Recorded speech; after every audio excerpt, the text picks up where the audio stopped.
Assalamualaikum. Our third evolutionary trend is species selection. So we will focus on this. सबसे पहले मैं आपको बताती हूँ कि हमें दो करेक्टर्स को लेके चलना है. डेवलपमेंट का एक करेक्टर होगा प्लैंक्टोनिक टाइप और एक होगा डायरेक्ट टाइप, ठीक है. और इसमें हमने स्नेल्स की एग्जांपल को लेके चलना है साथ कि स्पीशीज की सिलेक्शन कैसे होती है.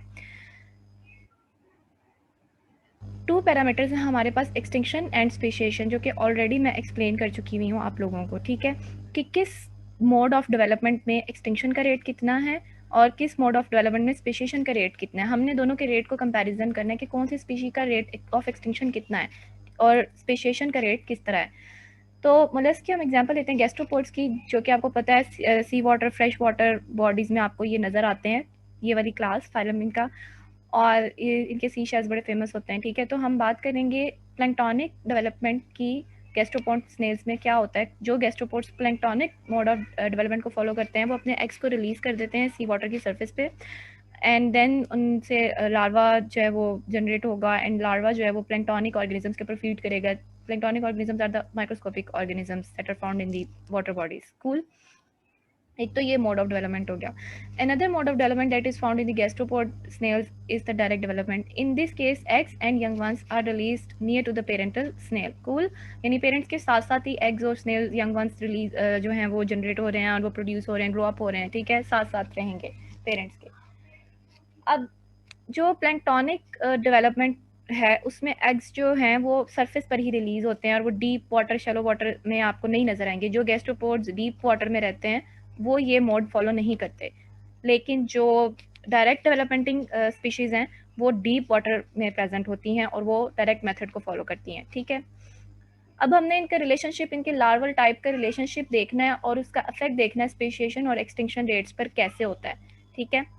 हैंसन ने हम लोगों के पास एक रिलेशनशिप उसने बताया. हैंसन एक साइंटिस्ट था, उसने इस पर वर्क किया. इससे पहले कि हम बात करें मैं आप लोगों को बताना चाहती हूँ, दिस इज़ द ग्राफ, ठीक है. आप इसको गौर से देखेंगे तो सबसे पहले इसमें एक्सटिंक्शन दोनों के अंदर कंपैरिजन करें तो डायरेक्ट डेवलपमेंट में बहुत ज़्यादा एक्सटिंक्शन रेट है, ठीक है, पर मिलियन ईयर्स. इसमें कम है. आहिस्ता आहिस्ता इसके अंदर एवरेज अटेन हो गई और इसमें बढ़ गया एक्सटिंक्शन का रेट एंड इसमें कम हो गया. लेकिन अगर आप जियोग्राफिकल रेंज देखो तो इसकी जियोग्राफिकल रेंज काफ़ी वास्ट है प्लैंक्टोनिक डेवलपमेंट की, और जो डायरेक्ट डेवलपमेंट है इसकी रेंज काफ़ी कम है. You see this is very few range, but इसकी काफ़ी ज़्यादा रेंज है, ठीक है. अब क्या हम लोगों को ये सारी बातें करने का पर्पस क्या है?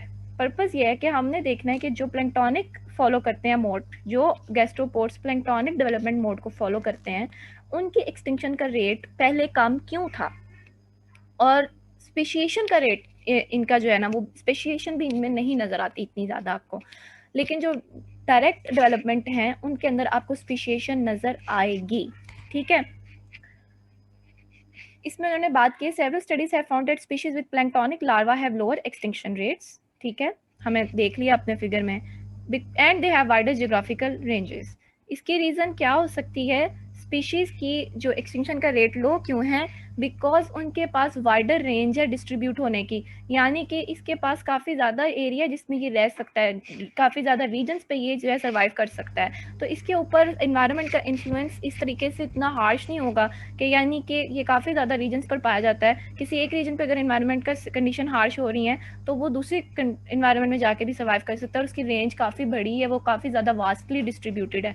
तो एकदम एक्सटिंक्शन जो है वो इतनी ज़्यादा इकोलॉजिकल जो सिचुएशंस हैं उस पर अफेक्ट नहीं कर सकती, इसलिए इसका एक्सटिंक्शन का रेट कम है. लेकिन जो डायरेक्ट डेवलपिंग है देखें तो उनकी जियोग्राफिकल रेंज ही बड़ी थोड़ी सी है, वो एक पर्टिकुलर एरिया में ही रह रहे हैं, तो वहाँ के अगर उस इन्वायरमेंट कंडीशन हार्श हो जाती हैं तो उसके ऊपर उसका काफ़ी असर पड़ेगा डायरेक्ट डेवलपिंग स्पीशीज़ के ऊपर. अब हैंसन ने एक रिलेशनशिप बनाया लार्वल टाइप के अंदर और स्पेशिएशन रेट के अंदर. अब स्पेशिएशन रेट मैंने आपको बताया था, स्पेशिएशन क्या होता है, एक स्पीशीज का अपनी न्यू फॉर्म्स बनाना. अब इसकी आपको मैं एक एग्जांपल दिखाती हूँ, इससे आपको मेरी बात ज़्यादा क्लियर हो जाएगी. ये एक कैट है, कैट की ही फॉर्म्स हैं डिफरेंट. पहले जब अगर एंसेस्टर की बात की जाए तो एंसेस्टर एक कैट होगी जो माइट भी ये हो. अब उसके काफ़ी ज़्यादा फर्दर अंदर से उसके अंदर वेरिएशन आती गई एंड हमारे पास काफ़ी डिफरेंट टाइप्स ऑफ कैट्स आ गई, डिफरेंट स्पीशीज ऑफ कैट्स आ गई, ठीक है. अब आप इस चीज़ को नोटिस करें कि इसको बोलते हैं speciation. Although they all are cat, पर इनकी स्पीशीज में डिफरेंस है. ये किसी एक रीजन में रहती होगी, ये किसी एक पर्टिकुलर एरिया की कैट है, ये किसी एक पर्टिकुलर एरिया में फाउंड होगी. अब स्पेशिएशन होती कैसे है? तब होती है कि जब एक पॉपुलेशन एलोपेट्रिक स्पेशिएशन की इसमें हम बात करेंगे, वो मैं आपको समझाती हूँ कि वो क्या होता है। कि अगर एक स्पेशी जो है उसको आइसोलेट कर दिया जाए एक जियोग्राफिकल एरिया में, तो क्या होगा कि उसकी डिफरेंट फॉर्म्स वो अपनी अंदर जो है ना इवॉल्व हो जाएगी और उसकी आपको डिफरेंट फॉर्म नजर आएंगी। क्या इस तरह से आप फिंचेस की एग्जांपल भी ले सकते हो कि वो एक गैलापागोस आइलैंड पे आइसोलेट हो गई थी, उसके पास कोई अदर इंटरेक्शन नहीं थी, तो उसकी डिफरेंट फॉर्म्स बनना शुरू हो गई, जो जो इसके इन्वायरमेंट की नीड आती गई, जैसे जैसे with the passage of time उनकी बीक उस लिहाज से चेंज होती गई। ठीक है, अब कैट की अगर बात करें, एक कैट थी, सपोज करें कि वो पहले पाकिस्तान में रहती थी और वो वहाँ से मूव कर गया, कुछ group of population north Antarctic pole पे चली गई। अब एंटार्क्टिक पोल की इन्वायरमेंटल कंडीशन पाकिस्तान की कंडीशन से बहुत डिफरेंट होंगी। ठीक है, अब वहां पे जाकर आइसोलेट होगी ये कैट, उसके अंदर बैरियर आ गया, अब वो वापस नहीं आ सकती अपने रीजन में, और ना ही उसके पास पाकिस्तानी कैट वहां पे जाके उसके साथ मेट कर सकती है। अब उसको अपने कंडीशन में सर्वाइव करना है, उस पॉपुलेशन को जो कि अंटार्कटिक रीजन में चली गई है, वहाँ के इन्वायरमेंट के अकॉर्डिंग वो अपने अंदर कुछ अडाप्टेशंस लाएगी, करेक्टर्स को इन्वॉल्व कुछ करेक्टर्स इंड्यूस करेगी अपने अंदर, और वो कौन करेगा? नेचुरल सिलेक्शन, यानी कि जो करेक्टर्स बेनिफिशियल होंगे एक स्पीशी को सर्वाइव करने के लिए, natural selection over the period of time, यानी मिलियन ईयर्स लग जाते हैं एक करेक्टर को इवॉल्व होते होते, यानी इस फॉर्म की कैट को इस फॉर्म में चेंज होते हुए, ये नहीं कि साल 2 साल में ये चेंज होगी, नो, 100 years और many years are required for this transformation। ठीक है, अब उसने अपने आप को एक एंटार्क्टिक पोल वाली सिचुएशन में ढाल लिया, एंड देन क्या हुआ, कुछ टाइम के बाद, सालों बाद, वो कैट टोटली डिफरेंट होगी पाकिस्तानी कैट से, एंड एक न्यू स्पीशी बन गई। ये तब हुआ जबकि आइसोलेट हो गई थी वो स्पीशी, उसके बीच में बैरियर था। एक सिचुएशन हम बात करेंगे जिसको बोलते हैं जीन फ्लो। अब what is gene flow? Gene flow is the only parameter, is the parameter कि अगर उसके अंदर रिडक्शन हो जाए तो स्पीशीज की स्पेशिएशन होती है, लेकिन अगर जीन फ्लो हो तो स्पेशिएशन नहीं होगी, यानी स्पीशीज फॉर्म चेंज नहीं करेगी। अब जीन फ्लो क्या होता है? यानी कि मैं ये मान लो कि पाकिस्तानी कैट एंटार्क्टिक पे जाके भी अपनी जीन्स दे सकती है और मेट कर सकती है, और क्या होगा कि पहले तो वो सारी कैट्स पाकिस्तान में जो कैट पाई जाती थी पहले तो वो दोनों सेम ही थी ना, वो तो एंटार्क्टिक के ऊपर जाके उसको जब वो आइसोलेट होगी उसके वहाँ पे रहने की वजह से उसके पास और जीन्स नहीं आई उस कैट के पास। ठीक है, लेकिन अगर जीन का फ्लो है, यानी कि जीन्स मूव कर रही हैं, तो उसके पास पाकिस्तानी कैट मेट करेगी, एंड वहाँ जाके आपको पाकिस्तानी कैट के भी इंडिविजुअल्स नज़र आना शुरू हो जाएंगे उस रीजन के अंदर, यानी कि जीन फ्लो कर रही है।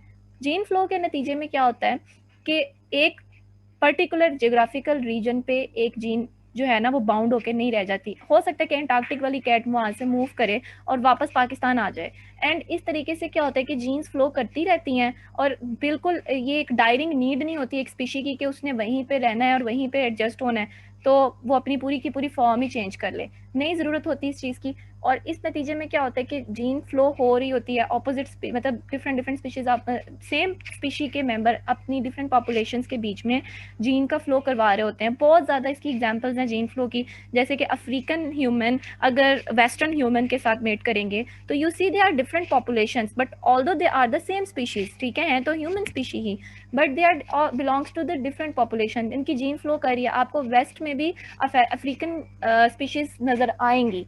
ठीक है, तो इसको बोलते हैं कि जीन फ्लो हो रहा है। अब जीन फ्लो के नतीजे में क्या होता है कि एक स्पीशी अपनी फॉर्म को चेंज टोटली नहीं कर लेती है एक इन्वायरमेंट में रहने के लिए। आई होप कि मेरी बात आपको क्लियर हो गई होगी, जिसको ज़्यादा इस चीज़ में कन्फ्यूजन है वो मुझसे डायरेक्ट कॉन्टेक्ट कमेंट सेक्शन में पूछ ले। ठीक है, आगे हम बात करते हैं कि यही बात हैंसन ने बोली कि जो प्लैंक्टोनिक ऑर्गेनिजम्स हैं उनकी जीन फ्लो करती हैं, क्योंकि वो एक जगह से दूसरी जगह मूव करते हैं, उनकी जियोग्राफिकल रीजन काफ़ी बड़ी है, अब उनके अंदर स्पीशिएशन का रेट स्लो होता है और एक्सटिंक्शन का रेट भी कम ही होता है। और जो डायरेक्ट मोड फॉलो करते हैं वो एक जगह पे कंसाइज होकर एक पर्टिकुलर एरिया में आइसोलेट होकर रह जाते हैं, और उनके अंदर स्पीशिएशन का रेट ज़्यादा होता है, यानी कि वो अपनी फॉर्म चेंज कर सकता है, न्यू स्पीशीज़ बना सकता है। ठीक है, ये सारी बात उसने यहाँ पर की हुई है, एंड इसके साथ ही मैं अपने टॉपिक को वाइंड अप कर देती हूँ। I hope everything is clear to you now.